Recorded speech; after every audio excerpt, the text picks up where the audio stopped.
وعلیکم السلام ورحمۃ اللہ وبرکاتہ۔ جناب نگر میں یہ جو وہ چمن عباس وغیرہ یہ پرانے چلے آ رہے ہیں، وہاں کے سیاسی ہیں، ایم پی ایم این اے بنتے رہتے ہیں،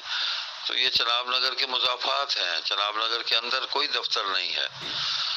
کسی بھی پارٹی کا، چناب نگر شہر کے اندر کوئی دفتر نہیں ہے، یہ ان کے ڈیرے ہیں۔ چناب نگر کے مضافات میں ان کی زمینیں ہیں، علاقے کے بڑے جاگیردار ہیں،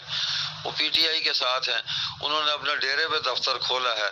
تو اس کو وہ موضوع بنا دیا ایسے کہ جیسے چناب نگر کے اندر قادیانیوں نے کوئی تحریک انصاف کا دفتر کھول دیا ہے۔ ایسا نہیں ہے۔ سوشل میڈیا پہ اس کو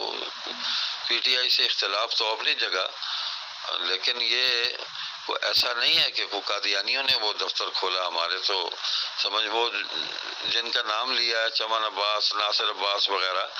یہ پرانے اس علاقے کے جاگیردار ہیں، سادات خاندان سے ان کا تعلق ہے، اور انہوں نے اپنے ڈیرے پر بنایا ہے، اور وہ شہر میں نہیں ہے، شہر سے باہر ہے، ان کے اپنی زمینوں میں، اپنے علاقوں میں ہے۔